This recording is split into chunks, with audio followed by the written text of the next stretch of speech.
Lovely. So as I said, I'm Danielle from Sustainable Schools. I'm here with my colleague Julia Barnes, and we've got two speakers, Gaye Dufty from Aldavilla Primary School. Gaye, you want to give us a wave? And Sherene LaGasse from Plasticnasties and Foodnasties. Today we're going to be talking about ideas for greening your school canteen. Our seminar today is delivered with thanks to our partners at Midwaste through the Green Leaders program. Midwaste works with educators and schools in the mid-north coast of New South Wales to reduce the waste and educate for sustainability. As we start today, I would like to do an acknowledgement of country. I have to remember to stop and take a breath here. But I would like to begin today by acknowledging the traditional owners of the land on which we live, learn and work. I'm here today on Biripi country, which is saltwater country near the beach in Port Macquarie. We pay respects to our elders, past, present and future, and I extend that respect to any First Nations people here with us today. And we are here today talking about school sustainability and how we approach our resource use.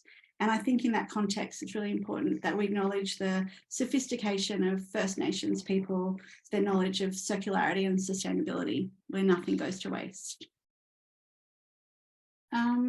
As I said today, the session is we're Sustainable Schools New South Wales. So we're an initiative of Environmental Education New South Wales, which is a not-for-profit association for environmental educators, people like you. At Sustainable Schools, we really want to amplify the good things that are happening at schools across New South Wales. So we're really hoping that by sharing stories and practical experiences, we can help share ideas about how to take action to make change in schools. I'm really excited about this webinar. As Julie can attest, I've been wanting to run this webinar for ages. I think that canteens are a really important platform for school sustainability. I think it's an opportunity for students to make good choices about their food and about their purchasing, and it can really serve as a model for the broader school community. However, I do recognise as a regular school canteen volunteer and a PNC member that there are a lot of challenges for school canteens. They're heavily reliant on volunteers. They do need to make a profit to survive, and there's lots of different opinions about how people should be getting things done in the canteen.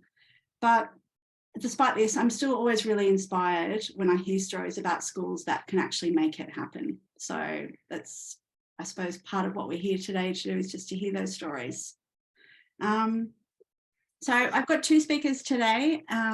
Gaye is going to be our first speaker, and sorry, there's a lot of noise in the background. My noisy family. Gaye's from Aldavilla Primary School, and she's a kitchen garden specialist with over 20 years experience. Aldavilla was the winner of the 2021 Sustainable Schools of the Year Award, just for their approach to whole school sustainability. Gaye's going to give us a snapshot for 10 minutes about her school, and then we'll have a bit of question time. And then after that, we're going to be joined by Sherene LaGasse, who is from Plasticnasties and Foodnasties, and I will introduce Sherene when we get back to her. But I might actually hand over now to Gaye. That's all right. Gaye, I might just get you to move your video up at the moment, just so I can see a bit more of your face. That's lovely. Yeah, that's great. Yeah. Thanks, Gaye. Okay. Well, thank you for that. Hi, Gaye Dufty from Aldavilla Primary School, and thank you for inviting me to be on this webinar.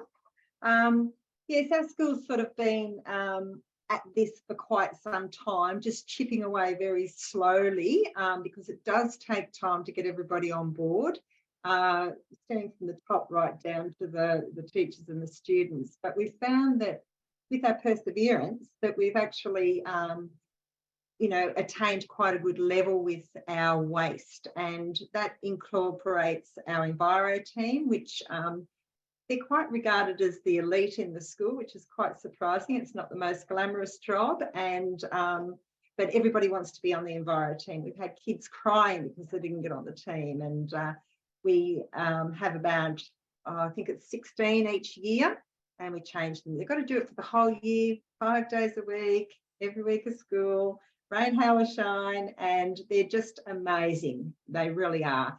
We find that it increases their leadership, etc. So that's really instilled in our school since probably prior to 2015. We've been chipping away at it for a long time.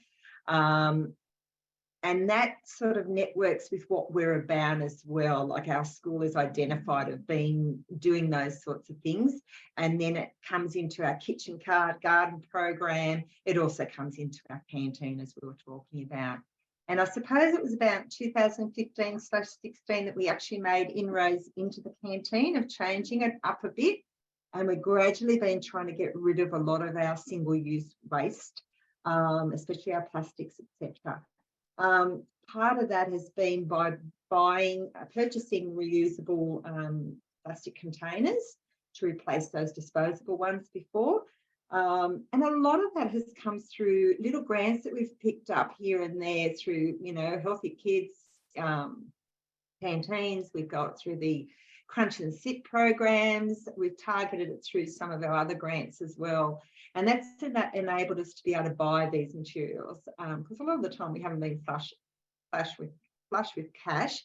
So they have helped us extremely. And as I said, it's been a long process over a long time, but this is what can happen if you keep at it. And sometimes it's a bit trying, but yeah, if you're really passionate about it, I think that will hang in there. So in our canteen, I've just bought a little snippet of some of the gear that we do. Madonna's doing a wonderful job in our canteen. I do mainly the kitchen garden, and I'm like a CLO role as well, plus the enviro teams and events and so forth. But we've got these, I don't know whether you can see them. They're little, like tubes, what are they called? Block molds, and we use those to make up our icy treats, and they can be milk or just juice as well. We've got little plastic cups of varying sizes for different uses. So the larger one we use like for our popcorn, etc. The smaller ones we might use them for our jellies or our custards or our fruit salads. We also use them for our icebreakers. We've got little disposable spoons as well. For our hot drinks, etc., or warm, we use a ceramic mug as well, and we use our utensils. And yes, you might say, oh, how do you work it? Do you lose a lot? Yes, we have lost a fair bit over time. And that's another component. Everyone loved these when we bought them out. I got them from IKEA, and a lot didn't come back. I think they got put in suitcases or and just stayed home, didn't come back. So we still use all of them every day. And Madonna does a lot of home baking. So a lot of our food is all cooked on the premises. So it's quite a big feat for her. So part of the canteen to be able to support using all this stuff, we don't have a lot of volunteers in our kitchen, unfortunately, like our canteen, unfortunately. But Madonna seems to be able to still operate at a pretty good level. At the moment, we're running it 3 days a week purely because she's unable to do the 5 at this stage. But we have been all those years doing 5 days a week. What else have we got? We try and buy bulk with everything, so we minimise that packaging, which is huge. I'm just referring to my list here a little bit. So, and when she's cooking, she tries to create the menu with similar ingredients. So we're using a lot of the same sort of packaging ingredients so we can buy in bigger quantities and buying fresh, of course. With a lot of it, we have some of it in the gardens that she utilises in the canteen as well. We do, she does little pizzas. She does all the home cooked bickies and that are all under the canteen, different levels of how often they can have them and health wise. She does, the only thing we do a little bit is nachos but she uses the cardboard. And there is one product we still use with foil, which we try to get away from, but some things she just is a little bit harder than others. The teachers and that, we just use plates and so forth, and they go up to the staff room, and usually if they don't get brought back, we snuffle them back to the staff room. As far as recycling, lunches are served in paper wrap and bags, so all biodegradable. biodegradable, or they go into our worm farm or waste compost. Very minimal use of plastic wrap. So all of her food is then stored into reusable plastic containers in the fridge, etc. Just on the side of the fridge freezers and so forth, in some of our grants that we did get, we put money into getting more fridge freezers, and a lot of them are where you can swap it out and either have it all fridge or all freezer or half and half and so forth. We find that we can sort of gauge what we're going to be making and change it to suit, which we found was invaluable really over time, to be able to store a lot of the home cooked food. She uses reusable lunchbox containers for salad bowls. As I said, the ice blocks are made up. They're cost effective and basically nil packaging. What we do have too is a source station. We were using little tiny plastic containers, and I sort of thought, oh, is there any way we can get rid of them? So we've set up a source station so the kids just self-serve with that. Any containers they take away, most of the time they bring them back. There's a couple of those flexi tubs out the front of the canteen and they get brought back there. And sometimes even the Enviro team when we're doing the bins, because every day after lunch, the bins are all sorted. Everything's, you know, the scraps are all collected, and we have our red bin, yellow bin, green bin. There's a blue bin for soft clean plastics, and then there's a 10-cent refund container as well. So and then they wash the bins as well. So that's the team's job every day. And part of that pickup is the canteen and the staff room as well. They're all got their same little station. The little reusable cups for the slushies and the drinks, etc. The little melamine spoons we found got totally away from all that plastic that we used previously, or quite some time ago now. Yeah, so it's basically we purchase stock basically weekly. We try to keep it on that level, and as I said, with minimal packaging with it as well. Bins are sorted with the scraps. We have most of it go worms and compost, but we do have a man that picks up some freeze pigs as well, which is we found quite invaluable when you have that excess, because we don't have the chooks at the moment. We don't have the pigs that we have previously had here before as well, just for having someone here to look after them has been a bit hard over the last few years, of course. So that's basically what we've tried to do with our canteen. It's working really well. We also promote through the kitchen garden. We're always talking about recycling things for the garden. We're always talking about using beeswax wraps. I do a whole theme on nude food lunch boxes every year, first up in the year. So they get to a reminder, okay, get your beeswax wraps out. Every child gets one each year. Most of them can buy the nude food lunch boxes. We actually made a bulk purchase of nearly 1,000 lunch boxes and had them shipped in from Melbourne. That was quite a good nude food lunch box. It had little containers and so forth. So we did up with our 10-year celebration, we did up a show bag, and in that was the lunchbox and a beeswax wrap and a heap of other things as well. So we promote it through the kitchen garden, as well as the Enviro team talk about it quite often. And we're just about to do another drive on it to actually get the kids to, we've still got quite a stock there, so we thought we'd put a special on for $5 and try and make sure every child in the school's got one. We also put it into the kindy orientation pack, so they get a free lunchbox as well as they're coming to school at Aldavilla, to try and keep that happening right from the very start. It's funny because I ask the kids sometimes with their nude food lunchboxes, who's got one? Most of them put their hand up, but it's just getting them to use it the right way. So it's a continual thing. I won't lie about it. It's a continual nagging, I suppose, and reminding, and just trying to get that message across to keep using them. And when we do the cooking here, we try to do up recipes, and I get them out on Dojo or on our website to try and get them to encourage them to actually cook and not use that plastic in their lunch boxes and so forth.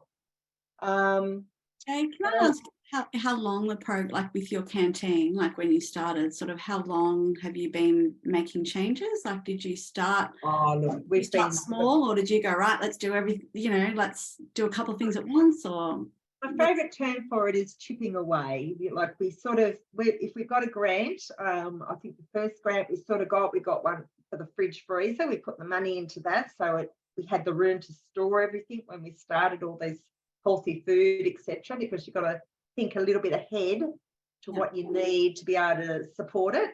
And then we've just gradually encouraged the manager. We've had a few managers over that time, and they have been really supportive and trying to change it all the time. As I said, any drinks sold in the canteen are all the 10-cent ones. There's none that are just throw away with no chance of recycling, put it that way.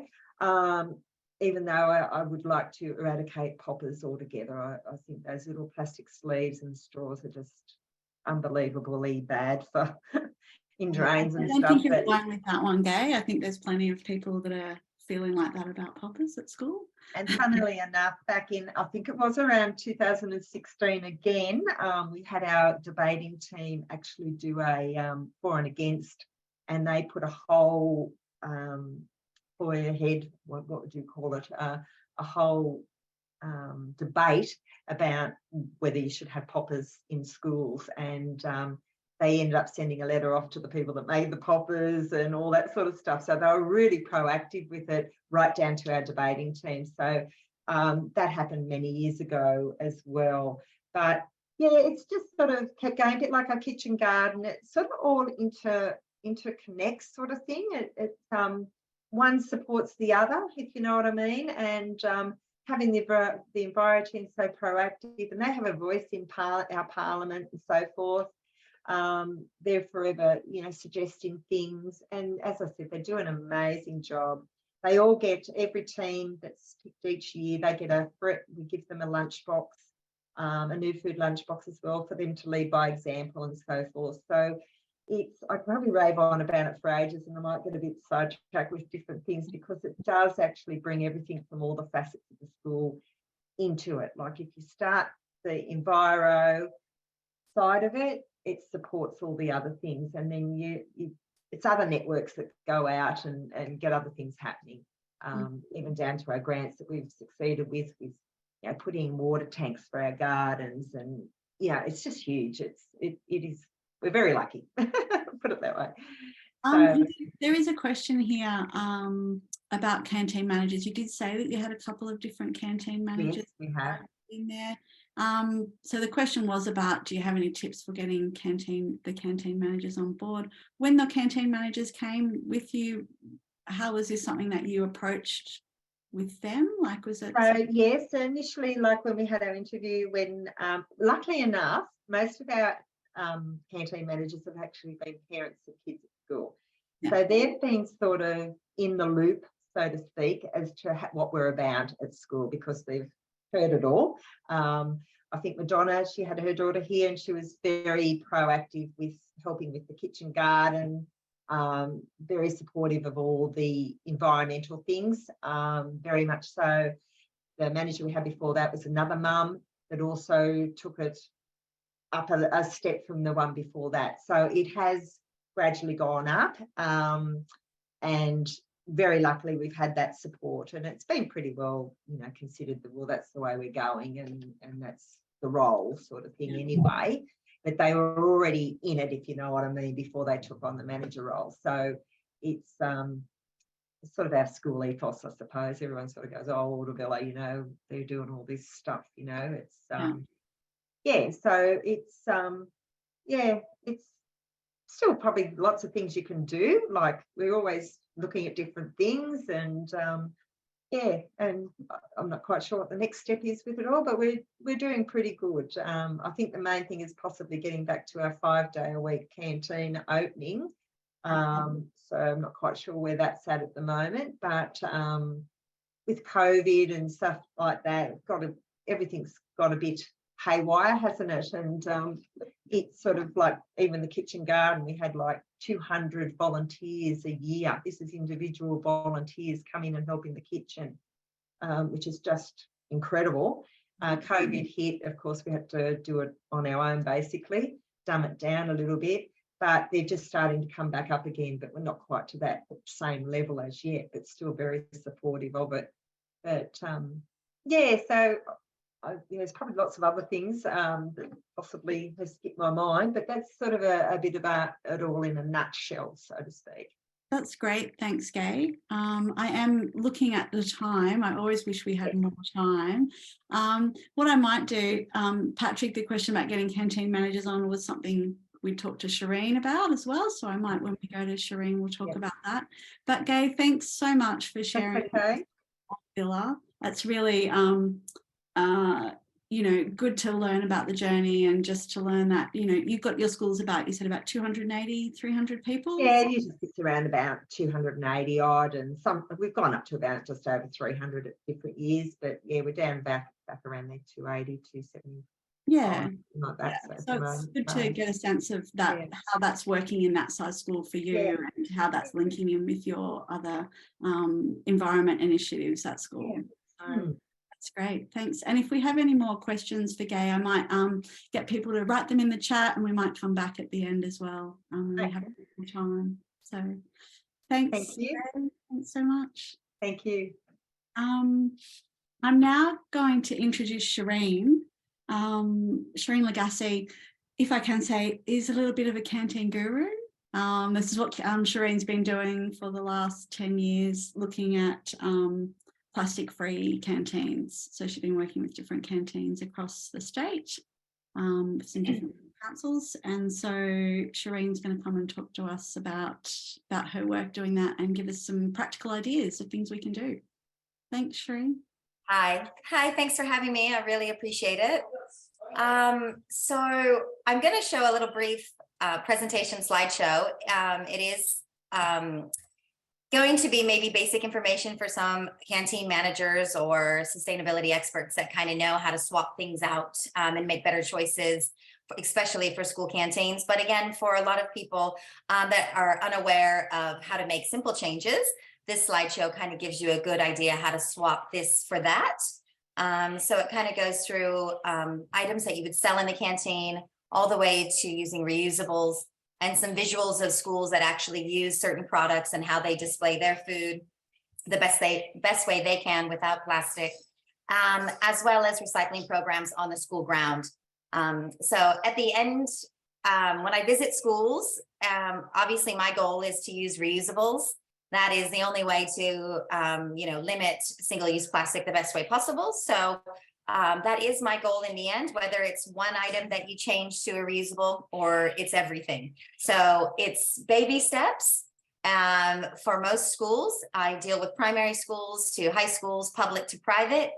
Every school is going to be different. So this presentation will fit in a lot of schools, and some schools only a few bits will. So everything is geared when I visit schools specifically and tailored to every school, with their budgets, with their amount of students they have, what type of school it is, and what their sustainability goals are. So that's just kind of a quick overview, but I'll get the presentation up and we'll go through it side by side, and hopefully you find it enjoyable. So let me get it up.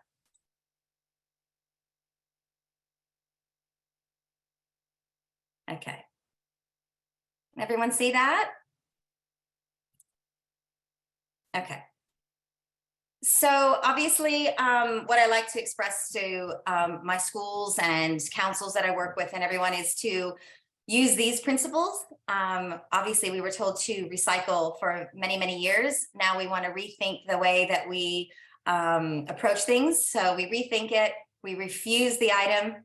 Firstly, if it's plastic, we try to refuse it altogether, and then reduce, reuse, and then recycle, and then responsible disposal of the product. So this is just a really great slide to kind of show how our mindset should be now about single-use plastic. We don't want to recycle anything straight away. We want to rethink, what are we getting it for? Do we need it? And possibly refuse it for a better option. So we're going to swap this for that. This is just a general side about plastic water bottles and the percentage of them that are actually getting recycled. this is my number one item that I try to remove immediately from all schools, is plastic water bottles. And I'm not going to go on about it. You can read these slides later and have a better look and share them with your department and your schools. But it is a fallacy about how much water bottles are getting recycled. So I'd like to remove them, from all schools. Kids have bubblers, kids have water bottles, and there's a better approach to that. So here's the slide on swapping this for that. Obviously, a plastic bottle, your next best option at some high schools is just water. It's made from a recyclable bottle, a percentage of it. The next best choice would be this Australian-made Wallaby product, a New Zealand-made product, which is in a stainless steel bottle.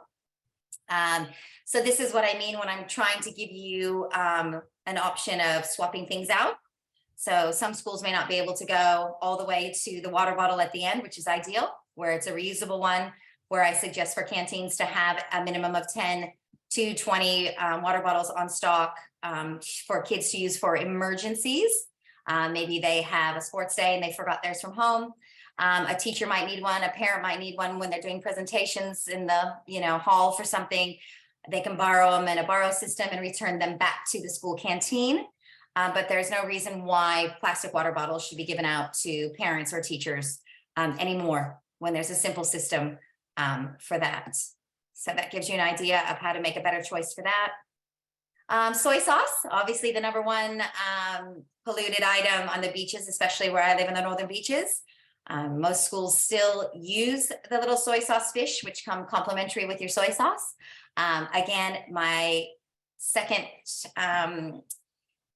choice to remove immediately from school canteens is the soy sauce fish, and have a sauce station, as mentioned as Gaye, where I often recommend a sauce station with tomato and barbecue and a soy sauce. That is a quick, easy fix. You just refuse it from your sushi provider and you don't accept them anymore. And that's a very quick fix. I have not, of all the schools, over 35, 40 schools I have personally dealt with and had them remove them, there has never been one school that has brought them back or had an issue with them. So here's an image of sushi, which is a number one question I get asked, is they get the sushi provided from the sushi provider in the plastic sleeve. The majority of every school that I work at, the first thing we would do is ask the provider to send the sushi to the school in naked, is what we call it, or without the plastic sleeve. So it can be displayed at schools in a cabinet by New South Wales Health that is regulated, that has a temperature gauge that is checked every hour. So this is mostly for high schools that sell a large quantity of sushi. They can display it just like that in a glass counter that has doors or no doors, but has to be a temperature gauge. The other option is when it comes to the school canteen, canteen managers should know that they've got a certain amount of time from when their sushi provider made the sushi to when it can be served. So it may need to go straight into the fridge when it arrives, or if you have enough time, it can go straight into a bag. And you can see the image I've provided, that is an actual school, and different options of how you can wrap the sushi. One is in the unbleached brown sandwich wrap paper. The middle one is a sushi bag that was provided by the sushi provider. So again, you're saving no cost, and obviously more cost effective to them because they don't have to wrap it in plastic. And then just a brown paper bag as well. So those are just some visuals of actual functionality of how it works on day to day. This is a very, very easy thing to eliminate single-use plastic straight away by just asking the sushi provider to stop wrapping it in plastic. I think Gaye touched on this as well. Another huge problem in school canteens, and obviously something that they use a lot of, which is a bit tricky, is cling film or plastic wrap. It is very heavily laden in chemicals, and it will not break down, and it will be here forever. So if there's any way that we can say no to cling film and using plastic wrap on anything in the school canteen, that is hugely recommended. And there's a few options that you can use. Obviously, there are silicone covers down at the bottom, which are used in some of the larger containers that the canteen might use.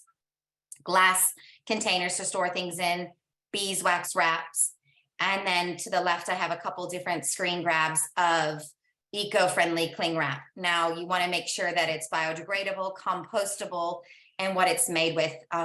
Some things can be misleading, but there are some great choices up there that if you have to use cling film for certain items, to please use a better product. There are a lot of things out there at the moment, but limiting it would be fantastic altogether.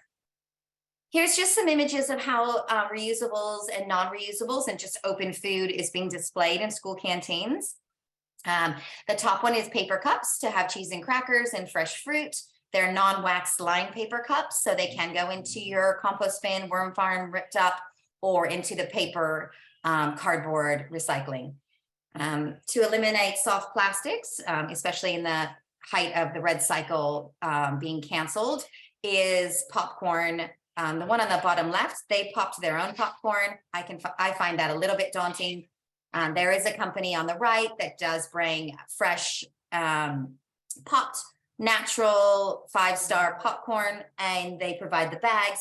This gets you away from buying any of the popcorn already pre-popped in the soft plastics, which obviously are extremely wasteful. So this is just to show you how some schools are displaying their products. And that's just some drinks and paper straws up top.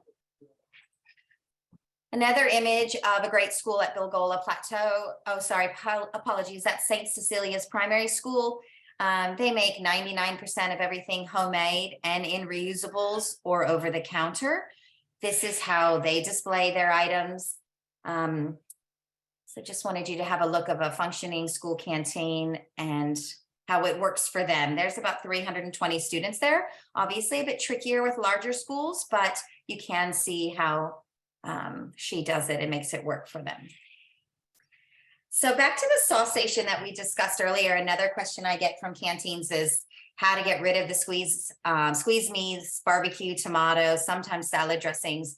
They are another highly polluted item across the beaches and in the oceans. So I obviously suggest to remove those as soon as we can by replacing them with sauce stations. Just showing you the middle photo is just images of reusables that can be washed out, can be refilled with larger products. Some of my schools leave them on the counter at the canteen. Some of the other schools send them in the lunch baskets to every single class.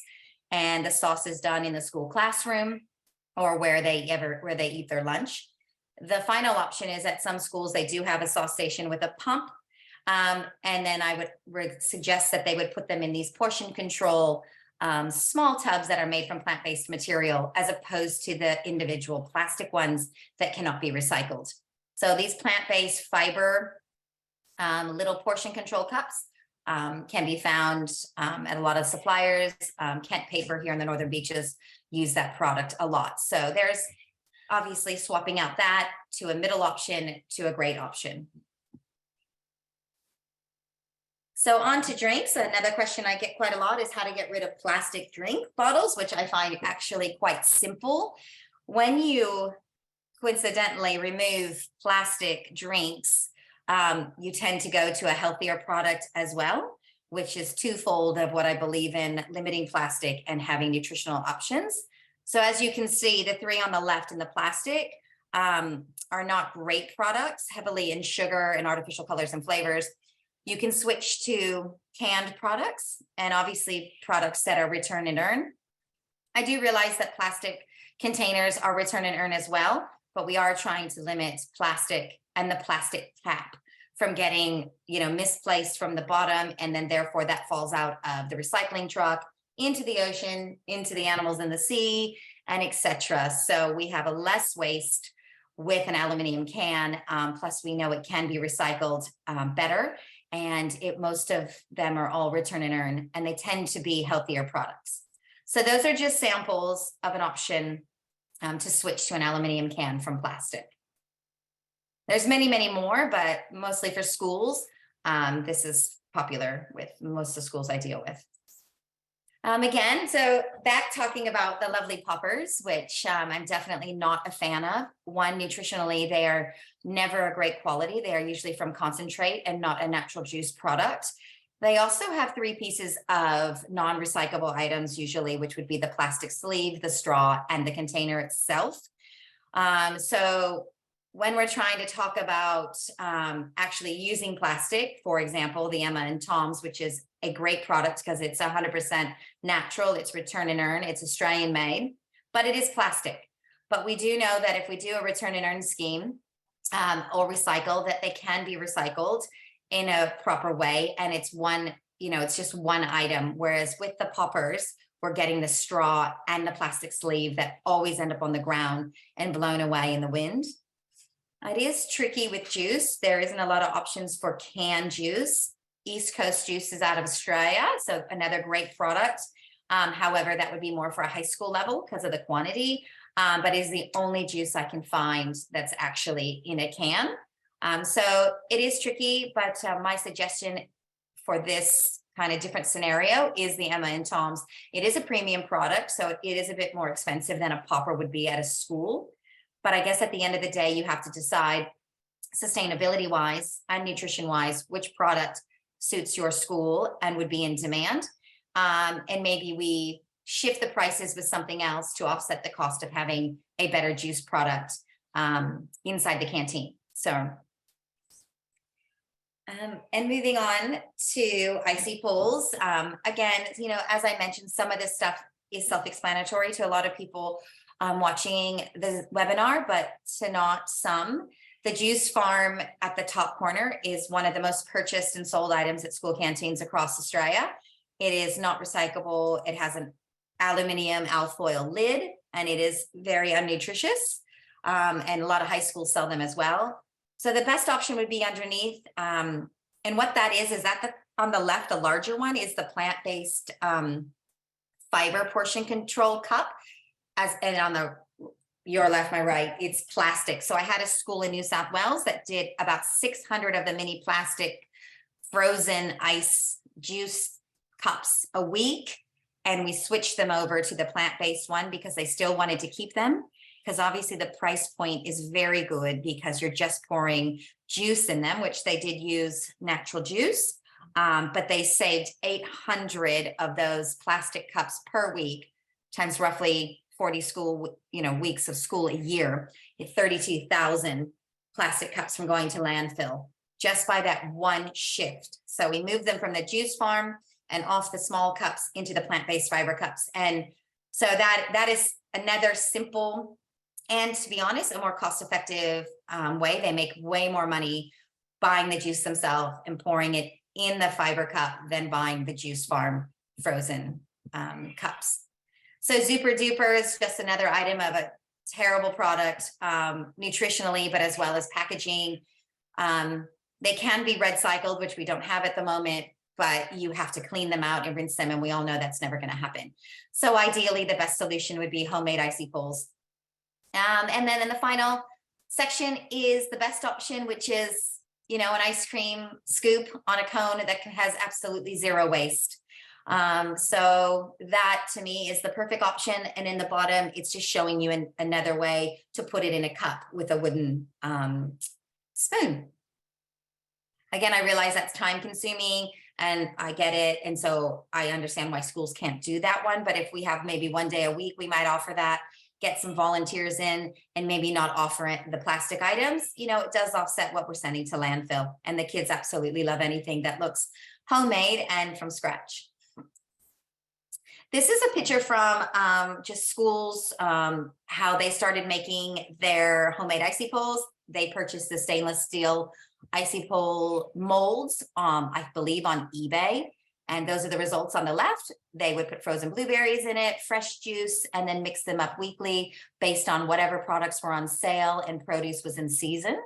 At the bottom, again, something extremely simple. That's just juice. Inside of the plastic molds, this school has had those molds, I think, for probably 15 years. So they were ahead of the game. And the wooden stick, which can go into the compost or paper cardboard. So these are just great shots of actual products being sold in canteens today. So the next slide is another huge waste problem in school canteens that make homemade muffins, which is fantastic. But the muffin liner, sometimes they're wax coated, which cannot be recycled. And if they look like that, full of chocolate yumminess, they definitely cannot be recycled. So I've showed the second choice is an unbleached paper product without wax, which is recyclable, but it has to go into the right bin and it can't have any of the cake on it, which is nearly impossible.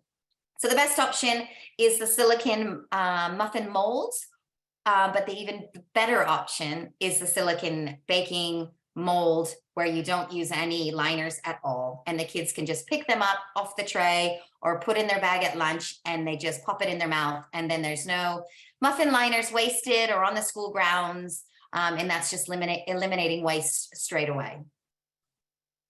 A lot of my high schools use the big muffin, the big Texas, we call them muffin pans, which you can buy at Nisbet's. You can buy them at Big W. You know, Kmart occasionally has the small silicone ones, and they change them straight away. I think Redlands is going through 600 muffins a week. So we're having them change out, and that'll be 600 liners, you know, going to landfill and not being recycled. So it comes to about 24,000 a year that we're saving by simply just using a $12 silicone muffin pan. Onto this slide, which again, it shows highlights the cling film and some sandwich options, which I know is an issue for some schools. Obviously, we never want to use cling film. So this is showing at the bottom, the sandwich wrap, which I would implore schools to use brown, unbleached, recyclable, sometimes compostable sandwich wrap. You just need to ask your provider, your packaging company, and have a good look and make sure you're getting the correct paper. When it's white, 99.9% of the time it contains bleach. So there's a choice for the wrap up top, which is corrugated craft paper, which is a good choice. But we do need to remove the plastic sleeve in order for that to get recycled properly. So that's probably not going to happen too often. So I do suggest wrapping wraps in the unbleached brown paper on the bottom. You know, if you do store them on the counter in a temperate, you know, container, they won't get hard. It's just your timing and storage solutions, which you need to figure out. Or, you know, like Narrabeen Sports High, which wraps everything in sandwich wrap. They wrap them as a whole and write on the outside what it is. So there's no need to cut and display what the actual wrap is. So kids know that it's ham and salad and it's ready to go on the counter. Sandwich wedges, again, plastic, no good. There is a better option at the bottom. Again, with the plastic film in the middle, it does need to be removed in order to get the cardboard craft paper to be recycled. So again, my suggestion would be the far left, wrapping it in the brown unbleached sandwich wrap and writing on it what the sandwich is: ham and cheese, toasty, tuna, whatever your school might sell. This is just a quick snapshot for canteen managers in schools that are ordering produce or ordering groceries from Woolies or Kohl's. I think we all know, hopefully, that you do not have to have your groceries sent in bags, even from wholesale companies, like, for example, Produce to Perfection. They will send 1 cucumber in a plastic bag and 5 tomatoes in a bag, and you end up with about 10 plastic bags. So this is just a simple reminder that all you have to do is ask for your produce, for your groceries, for your other items, your butcher, not whatever it might be, not to place things onto styrofoam foam boards for butchers or in plastic bags. And find a better solution. Produce will come just like the picture on the far right, which it will come, you know, just as is. They'll just put everything as is in a box. And that just is a simple way to eliminate the wasted plastic bags that we're trying to eliminate, you know, coming to the canteen.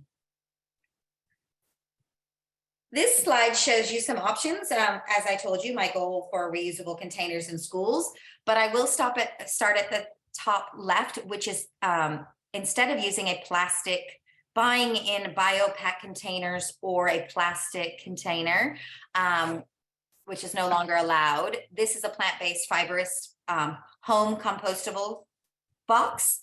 So there are a couple different sizes. It is the best one that I can find at the moment, and I'm happy to share information with that for people later at the end. The problem is sourcing a small container for primary schools. So it is a bit tricky because I think the smallest is 500 mils. But again, you know, that just might be something right now to deal with until something is created, which, you know, the demand of these types of products are in such high demand because we're no longer allowed to use single-use plastic, the takeaway containers.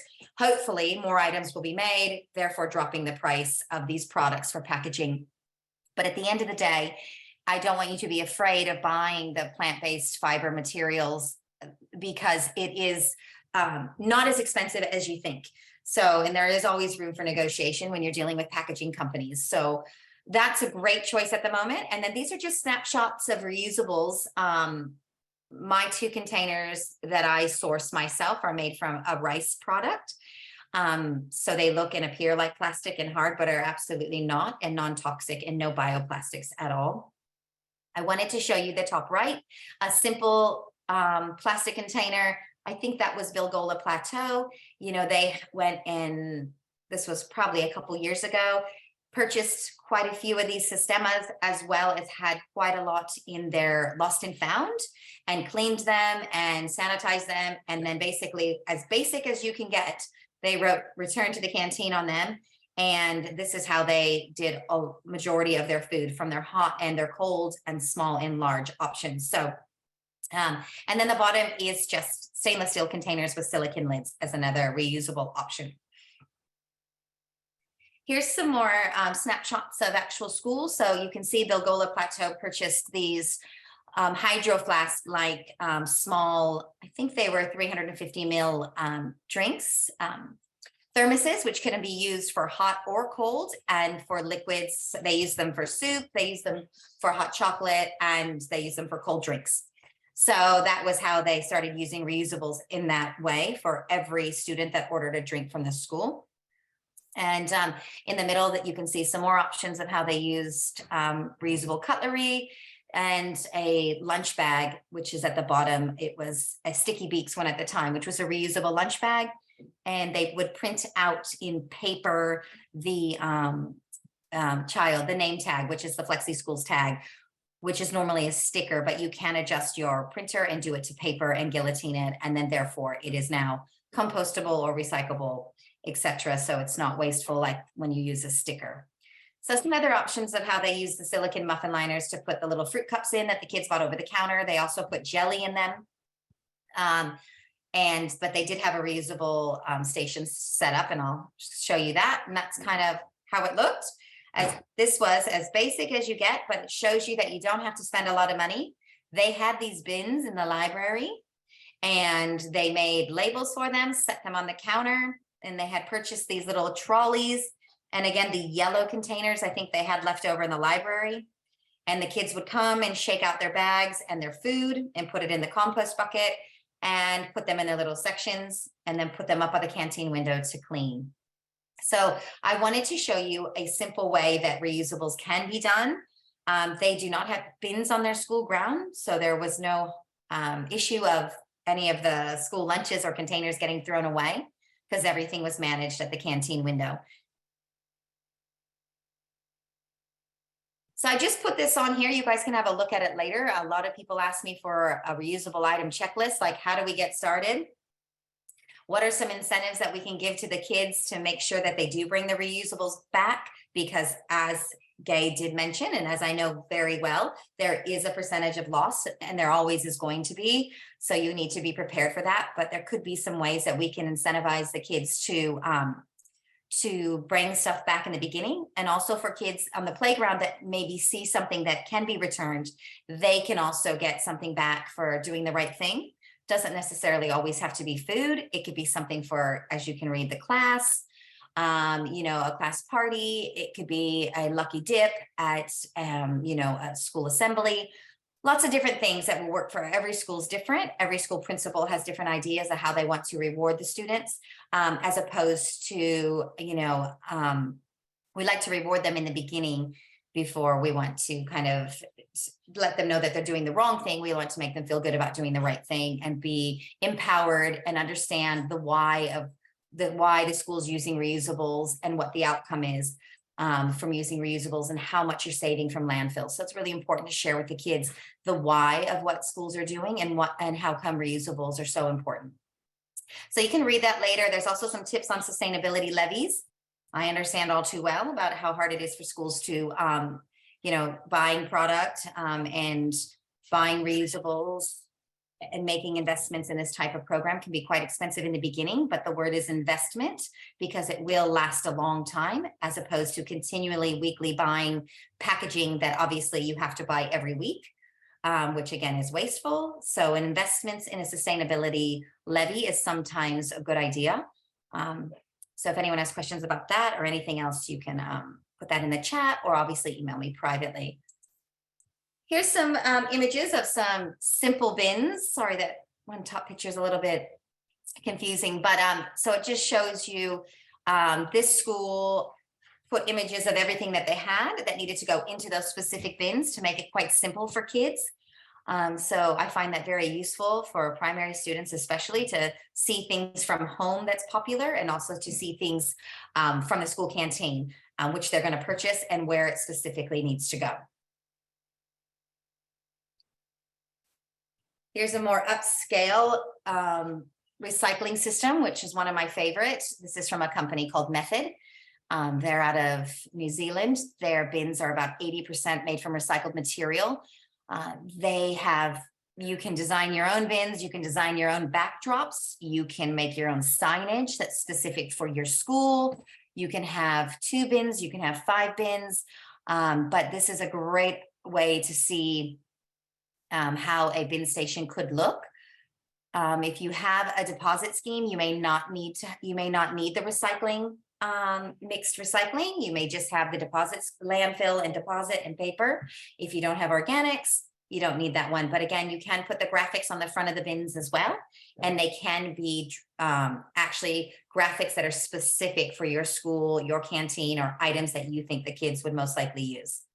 So this is just an upscale version for you to look at.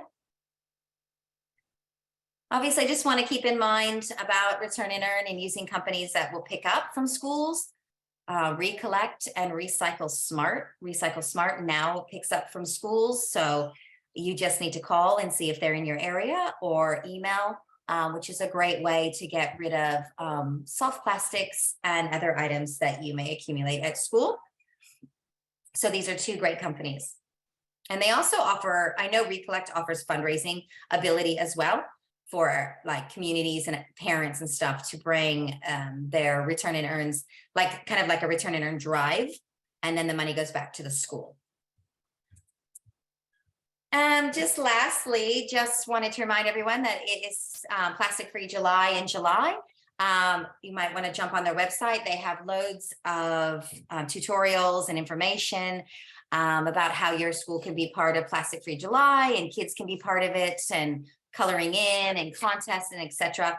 And just a simple reminder about the ban on single-use plastic. So schools should not be using any single-use plastic that's been outlawed by the ban. Even if you have a huge supply, you are not supposed to be using them.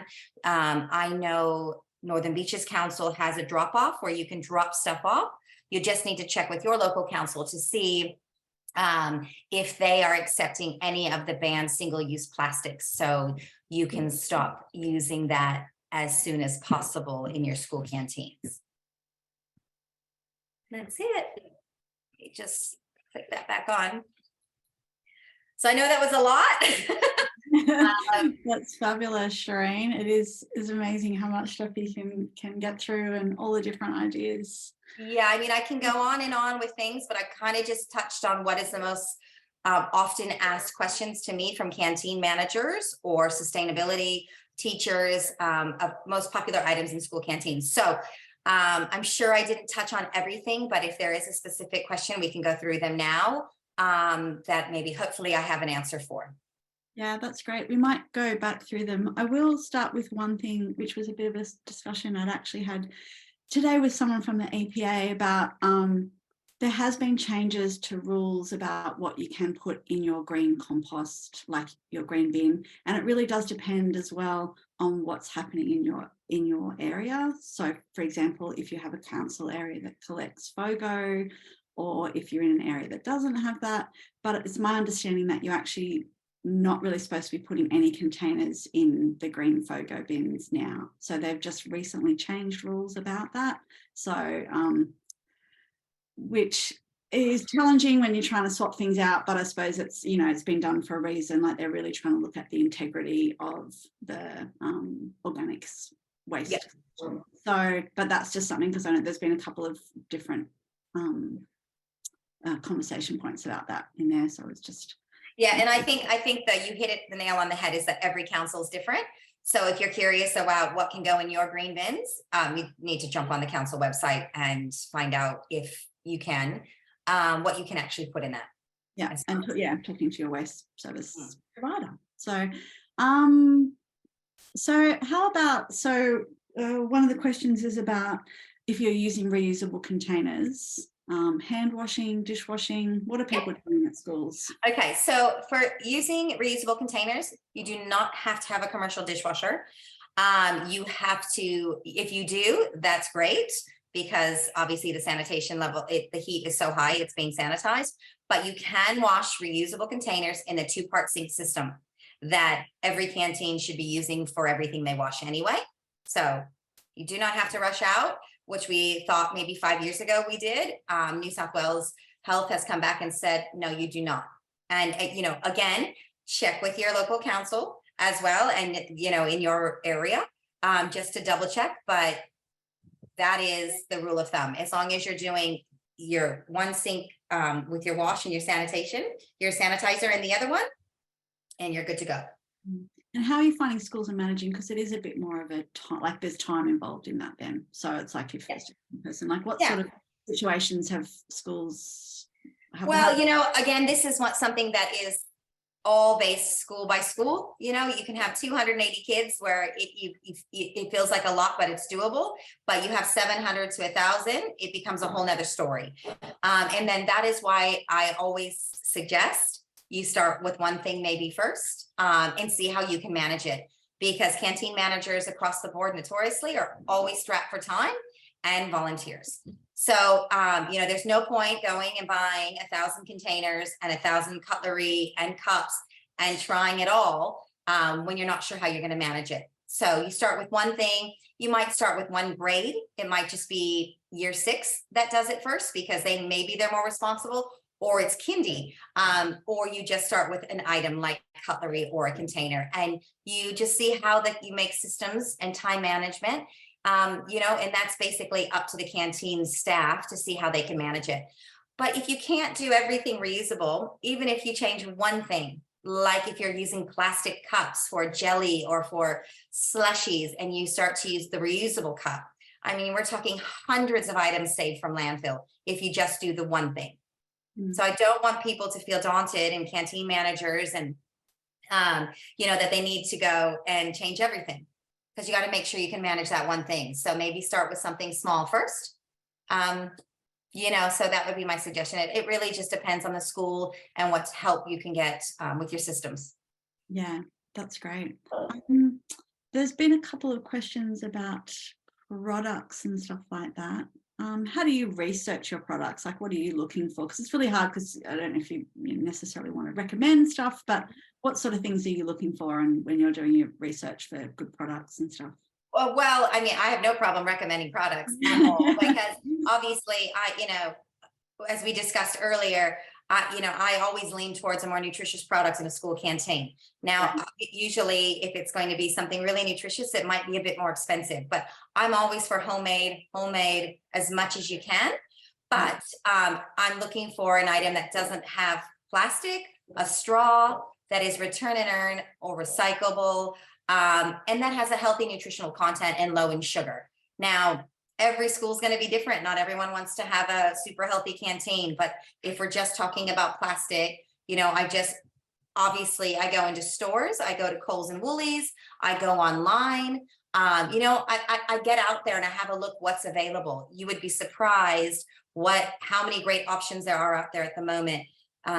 For example, and I try to do Australian made products. You know, we like to keep it local, don't we? And so, you know, Nexpa, they make great drinks that are healthy. They're from their Northern Beaches company. They make a milk, which like a flavored milk, which is completely nutritious, and it has a paper straw with a paper sleeve, and it's return and earn. Now, it's not going to taste as sweet and like an oak, but you know, these are the things you decide. Do you need the product? Can I substitute it with something that's going to equally make as much money, or are we going to give it a try? So I do tell schools, always try something. If it doesn't work, look at your menu and look at your profit and say, do I really need it? I'm only selling 10 of those a week anyway. So maybe I eliminate that and offer a more premium product that I might sell 40 of a week. So it's really being creative with your buying purchases and with your school. We don't need 10 juices at school. You know, we really don't need juice at all, but you know, you can have 3 drinks at a primary school. I mean, high school is obviously a different story, but if you're not selling a lot of a food item that comes in a container that is not recyclable, ask yourself, can I make it? If not, is there something else I can replace it with that might be offered and a more sustainable option? And it's just thinking out of the box. You know, when you look at something, can I get something similar in a better packaging? And if you're not sure, just email me. I'll find you something. So that's it. Yeah, that's great. There was a question about incentives. And I might actually, Gaye, I'm not sure if you're still with us, but I might ask you, Gaye, did you use incentives at your school when you started to get people to encourage to bring things back? Probably not so much incentives. I'm just trying to think way back to when we actually first started it, whether we ended up with some system, but I don't think so. We just praised them for doing it and so forth. But yeah, it's getting everybody on board to actually want to do it. You know what I mean? It's good to do. It's helping the environment. The reason why it's saving us money. And we did a thing in the early days actually to see how much waste it reduced, especially the landfill, the red bin, and what it saved our school. And then our principal said, we'll put that amount of money back into resources or the enviro team or whatever it was. So that was, I suppose, a bit of an incentive too. For them to actually visualize. Just to touch on what Gaye's saying, it has I did mention the why is very important, but what's really great for kids is for them to see the figures. So if Gaye's saying to the kids, you know, we are going to save, you know, 20,000 pieces of plastic to end up in the ocean, so the kids can visually see that, and maybe you do a drawing. You know, you show them at a school presentation for them to see what the benefits are. It's always good. You don't always need an incentive for the reusable program or for any program, but I do get that question asked a lot because they want to try, but I don't suggest keeping it going because it becomes second nature. But we want to reward them in the beginning. We don't want to, you know, make them feel bad for doing the wrong thing but because we want to get them excited about what they're doing. And then you can kind of peter off on that. You don't have to, but every school is going to be different. And every school principal is going to go, yeah, that's a great idea, or no, you know, that's not really going to fit our school model. So it really depends on that. And it's quite interesting too with our enviro team. We haven't done it as much in the last year or so, but we do waste audits. So we weigh all of our waste, and from green waste to landfill to the recyclable, etc. And then we graphed it and we put it up there and showed the kids, and we share it with our school community and so forth. So that's another way of showing how it works. And we found that quite invaluable as well. The kids can see. And if I'm doing cooking, like I'll say to the kids, especially when we're doing our new food lunch boxes, just how much plastic wrap is used by one consumer for the year if they wrap their sandwich each day and so on. So, and then what that equates to and how many meters of it and that type of thing. So yeah, there is ways of, I think the kids need to see it because they go, oh wow, you know, in a different way to just saying, oh, it's good you're doing it sort of thing. So yeah. Yeah, Sherene, do you do waste audits when you're working with the schools? Is that sort of how you start the process with them to get that sense of what they're producing? I absolutely can do waste audits. I used to do them with Plastic Pollution Solutions, which was Captain Plastic. But you can get waste audits a lot of times free from councils or from the environmental coastal centers. So schools should reach out and usually have that done prior to me coming before we make the change, because it is good to see what the waste levels were, and then we make the reduction. But as far as schools using reusables, this is not something that just happens straight away. This is months, of presentations, discussions, newsletters with the students, the faculty, the families, to let them know why we're doing it, what we're doing. And we might talk about it in term 2, and it actually eventuates in term 4. So this is a process so the kids can understand. So you don't just spring the reusables on them one day in the canteen and say, oh, you need to return that now. This is weeks of kind of explaining to them, we've done a waste audit. We have tens of thousands of waste. This is what we're going to do. This is why we're going to eliminate it. And this is how we're going to do it. And we need everyone in the school community to be on board. Yeah. So that messaging is really quite an important massively, or it'll just, you'll just go right over their head. They're not going to understand what they're doing. And you need the teachers to be supportive and the school community. And that's just with communication about what's happening and the benefits of why we're doing it, which is the most important. Definitely. I think that's sort of something that you see with most changes, in your canteen or outside of your school, that it really is that that process of bringing people along with you on the journey, really, I think is quite important. That's great. Do we have any more questions? We've got about 5 minutes. I did just want to wrap up. I have one slide to show, but I'm not sure if there's anyone that had any other questions that they wanted to give to Sherene. I'm just reading some of the chats to see if I can answer anything.